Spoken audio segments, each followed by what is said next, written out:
नमस्कार, बहुत स्वागत है आपका। मैं हूं रीनू। सबसे पहले बात होशंगाबाद से बड़ी खबर की, जहां बुधनी एसडीएम वरुण अवस्थी के दफ्तर में छापा पड़ा। लोकायुक्त पुलिस ने एसडीएम के यहां छापा मारा है। किसान ने लगाया जमीनी कार्य में रिश्वत लेने का आरोप। 50,000 की रिश्वत मांगने का आरोप। लोकायुक्त की टीम कर रही जांच पड़ताल। लोकायुक्त पुलिस ने दर्ज किया एसडीएम के खिलाफ मामला।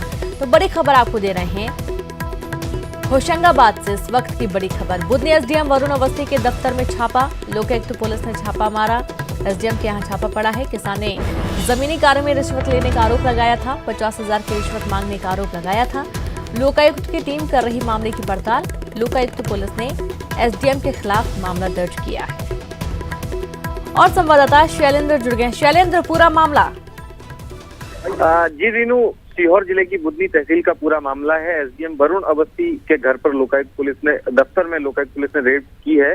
2 लाख रुपए की मांग की गई थी नक्शा संशोधन के एक मामले में, जिसमें जितेंद्र गौर द्वारा 2 मार्च को लोकायुक्त में शिकायत की गई थी और जिसकी जांच प्रमाणित होने पर आज लोकायुक्त ने रेड की है एसडीएम के दफ्तर में। हालांकि एसडीएम मिल नहीं पाए हैं और लोकायुक्त की कार्रवाई जारी है। जी बिल्कुल, एसडीएम मिल नहीं पाए हैं, लेकिन अभी कार्रवाई चल रही है। तो क्या अब कौन कौन है, अभी मौजूद कौन है वहां पर? जी, लोकायुक्त की टीम मौजूद है, एसडीएम ऑफिस के कर्मचारी मौजूद हैं। लोकायुक्त ने जो जांच की थी, उस जांच में एसडीएम का जो वर्धमान कॉलोनी स्थित रूम है, वहां आने जाने के रिकॉर्ड चेक किए थे और वहां फरियादी का आना जाना पाया गया था, जिसके बाद लोकायुक्त ने अग्रिम कार्रवाई शुरू की है। और ऐसी जानकारी मिल रही है कि लोकायुक्त पुलिस एसडीएम वरुण अवस्थी के खिलाफ मामला दर्ज कर रही है। चलिए, शुक्रिया आपका शैलेंद्र जानकारी के लिए। तो तमाम कार्यकर्ता मौजूद हैं, लेकिन एसडीएम मौके पर मौजूद नहीं। लोकायुक्त की टीम छापेमार कार्रवाई कर रही है। जांच पड़ताल चल रही है।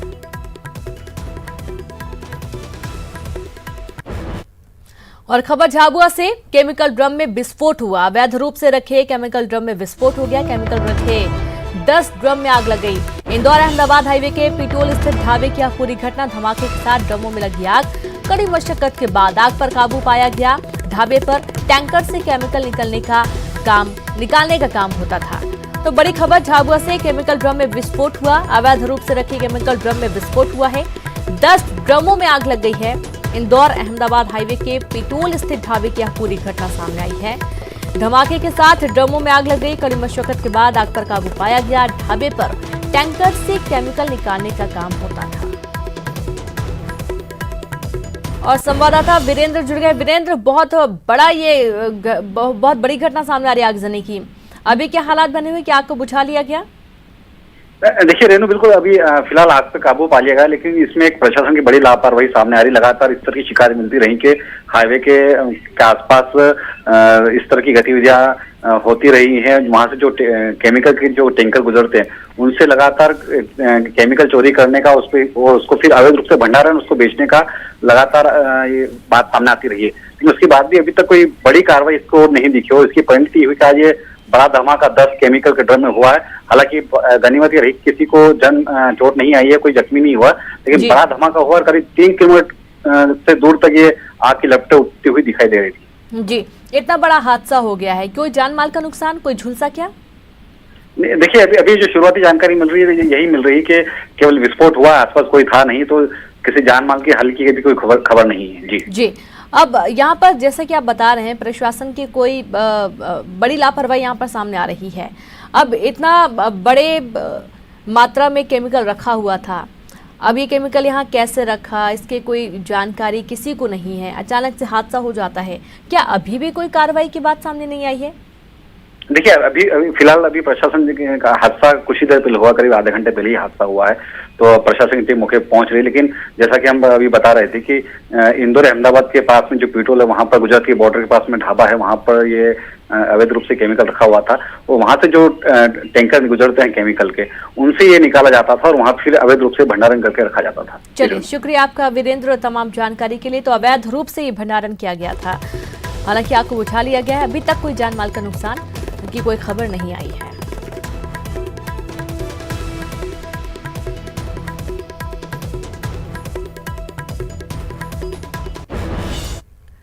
और खबर ग्वालियर से, एक्ट्रेस स्वरा भास्कर का विवादित बयान। जी हां, बीजेपी सांसद साध्वी प्रज्ञा पर साधा निशाना।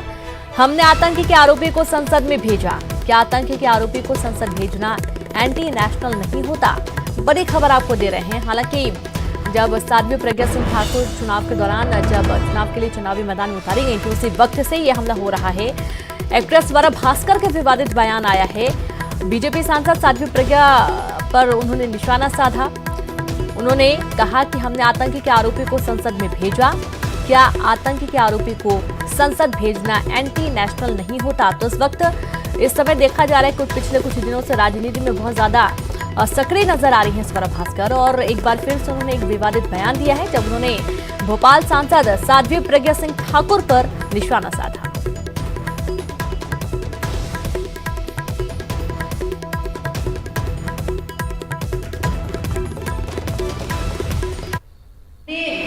पिछले साल अपने संसद में एक आतंक आरोपी को भेजा है और डेमोक्रेटिकली इलेक्ट करके भेजा है हमने। उनको बहुत अच्छे नंबर में विजयी बना के लोकसभा के चुनाव में हमने भेजा है। तो हमें एक आतंक आरोपी को विजयी बना के संसद में भेजना एंटी नेशनल नहीं लगता है। तो देख रहे हैं आप कि स्वरा भास्कर का कहना है कि पिछले साल हमने एक आतंकी के आरोपी को संसद भेजा और अच्छे खासे आंकड़ों के साथ भेजा है। तो इस तरीके से स्वरा भास्कर साध्वी प्रज्ञा सिंह ठाकुर पर निशाना साध रही हैं।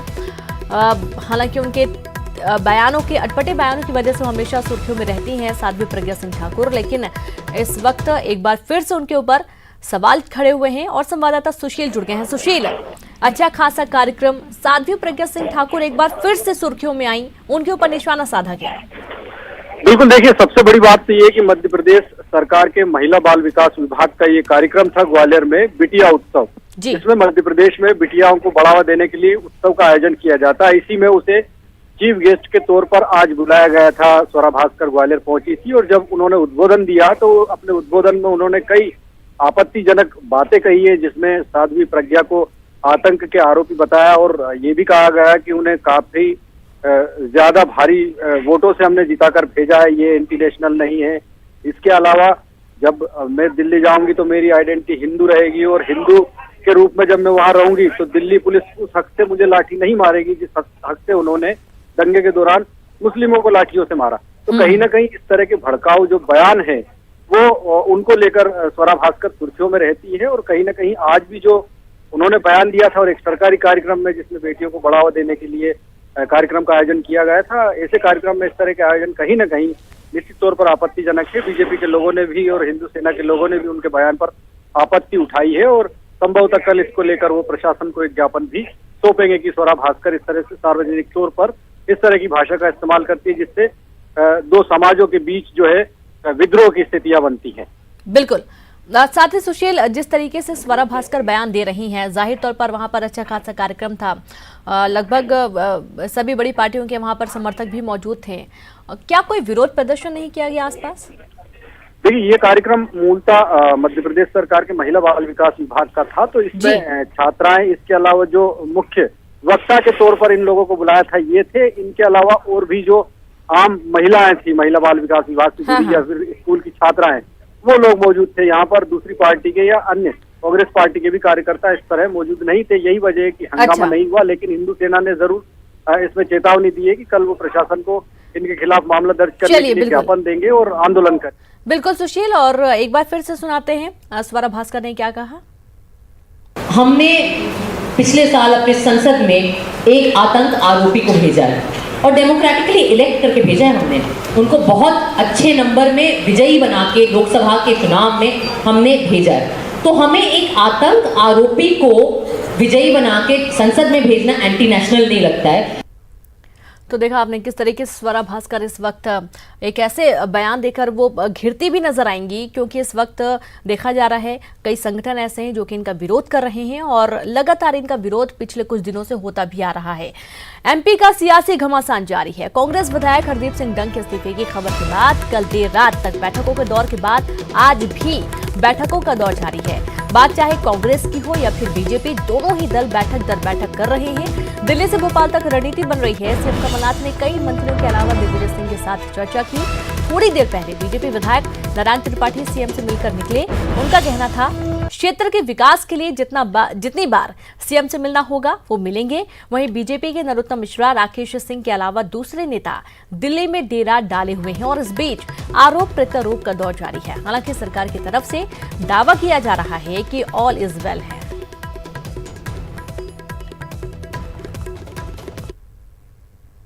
कि सीएम से मिलने कौन नहीं जाता? कैसे नहीं जाऊंगा? मैं एक दिन में 4 बार जाऊंगा। बीजेपी से मैं जाएगा मुझे जब बीजेपी का एमएलए सीएम से नहीं मिलेगा। आपके अलावा कोई सीएम कहाँ का होगा? सीएम मध्य प्रदेश के। आपके अलावा और सरकार वो अलग बात है। कौन नहीं मुलाकात कर रहा है ये मैं नहीं जानता। मैं मुलाकात कर रहा हूँ, कोई छुप के नहीं जा। आपको देख के भी मैं रुक गया, आज भी, कल भी देख के रुक गया था। मुझे यदि भय होता, मेरे मन में चोर होता, तो मैं आपको देख के नहीं रुकता। क्या चल रहा है? आप ये मान लीजिए कि मैं अभी भी समर्थन दिया हूँ। सर क्या काम अच्छा है? मैं अभी भी समर्थन दिया हूँ।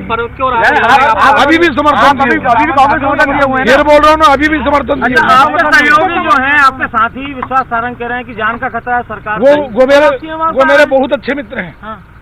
किसी को जान का खतरा नहीं होता।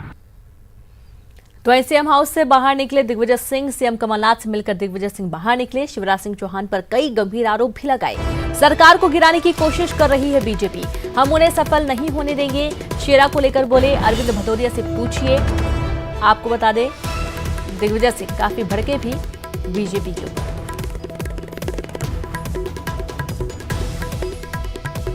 पटक चल रही, क्या सरकार सेफ है? ऑल इज वेल है, सब ठीक है? तो आपकी मीडिया में बीजेपी कुछ नहीं कर रही। खरीद फरोख्त की जो बातें निकल कर सामने आ रही है। बीजेपी सरकार गिराने में लगी है, उन्हें हम सफल नहीं होने देंगे। नारायण त्रिपाठी समर्थन कर रहे हैं सरकार का। नारायण त्रिपाठी आप अंदर से चर्चा हुई, जान को खतरा है।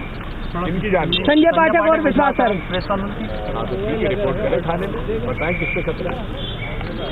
रिपोर्ट कराए ना थाने में, बयानबाजी क्यों करते हैं? सर आखिरकार ऐसी क्या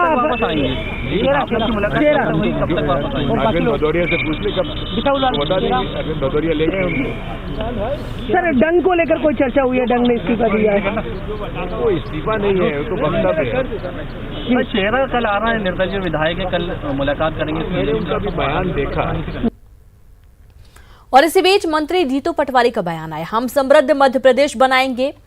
उच्च शिक्षा मंत्री जीतू पटवारी का बयान। विश्वास सारंग की सुरक्षा हटाने पर मंत्री जीतू पटवारी बोले, जब सोनिया जी राहुल जी की एसपीजी सुरक्षा हटाई गई, उन्हें कोई खतरा नहीं था, इन्हें किससे खतरा है?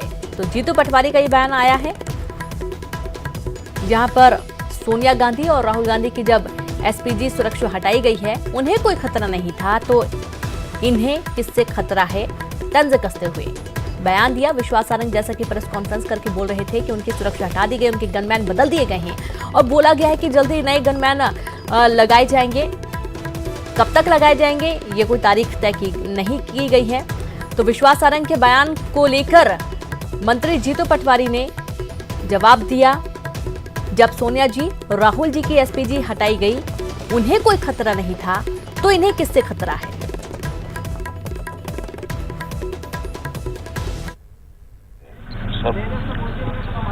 आपकी क्या चर्चा हुई है सर? क्या चर्चा हुई है? मुख्यमंत्री जी के कमलनाथ के नेतृत्व के साथ पूरे विधायक एक साथ खड़े। नारायण त्रिपाठी पहुंचे थे, समर्थन कर रहा है नारायण त्रिपाठी। जब हम कह रहे हैं समृद्ध मध्य प्रदेश बनाने में लगे हैं, बाकी चीज सब शून्य हो गई। ये विधायक वो विधायक, इसका क्या होगा उसका क्या, सब खत्म। समृद्ध मध्य प्रदेश बनेगा। सर नारायण त्रिपाठी निकले हैं, सर नारायण त्रिपाठी चले हैं। शेरा का वीडियो जरा चलाओ आप, थोड़ी देर में आपकी टीवी पे चल रहा है। सर नारायण त्रिपाठी कह रहे समर्थन आज भी है कांग्रेस को, अभी बोल कर गए। मैं तो समृद्ध मध्य प्रदेश में विश्वास रखते हैं, हम वो कर रहे हैं। और यहाँ पर वक्त एक ब्रेक का है, हम जल्द हाजिर होंगे।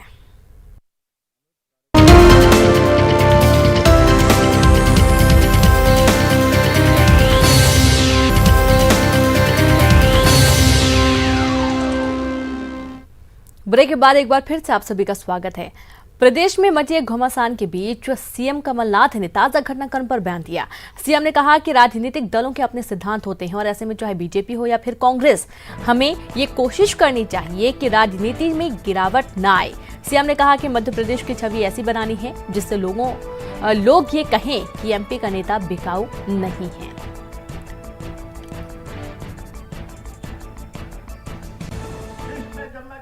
मध्य प्रदेश से आया हूं, कहते हैं अच्छा भोपाल, भोपाल हमारी पहचान क्या भोपाल गैस ट्रेजेडी से होगी? हमारी पहचान क्या ये माफिया से होगी? हमारी पहचान क्या उस प्रकार की राजनीति से होगी जिससे हमें दूर रहना चाहिए? इतनी बात मैं कहना चाहता हूं। हमारे राजनीति में भी कोई भी दल हो, ये भी कोई सिद्धांत होते हैं, पर अगर हमारी राजनीति में भी गिरावट आए, आज हमें रक्षा करनी है कि हमारे राजनीति में भी गिरावट ना आए। राजनीति में जब गिरावट आती है तो ये गिरावट का मायने क्या है? सब सोचते हैं कि ये बिकाऊ है, सब कहेंगे कि दब जाते हैं। सबको कहना चाहिए मध्य प्रदेश में जो राजनीतिक व्यक्ति है वो बिकाऊ नहीं है, ये बिकाऊ नहीं है, ये सिद्धांतों की राजनीति करते हैं, ये सेवा की राजनीति करते हैं। तो हमें अपने राजनीति की भी ऐसी पहचान बनानी है देश में, जहां मैं ज्यादा नहीं कह रहा इसमें, ऐसी पहचान बनानी है जहां हमें गर्व हो, ऐसी पहचान बनाए कि हम अपने देश में जहां भी जाए हम अपनी छाती ठोक के कह सकें हम मध्य प्रदेश से आए हैं। ये हमारा लक्ष्य है और हमारे प्रदेश में नया निवेश आए। तो वहीं निर्दलीय विधायक सुरेंद्र सिंह शेरा आज देर रात भोपाल पहुंचेंगे। विधायक ने सीएम कमलनाथ से फोन पर बात भी की है। सुरेंद्र सिंह शेरा ने न्यूज 18 से हुई बातचीत के दौरान बताया कि पूरे घटनाक्रम के दौरान वो सीएम कमलनाथ के संपर्क में थे।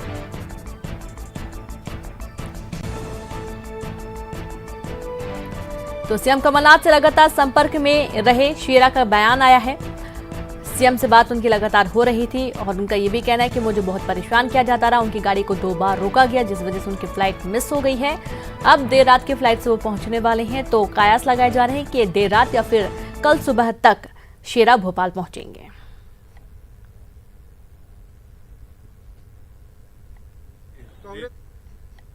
तो सियासी उठापटक के बीच बीजेपी विधायक संजय पाठक खुद मीडिया के सामने आए और कहा कि वो कल सीएम हाउस में नहीं गए थे, उन्होंने सीएम कमलनाथ से मुलाकात नहीं की। संजय पाठक ने कहा कि वो बीजेपी में हैं और बीजेपी में ही रहेंगे।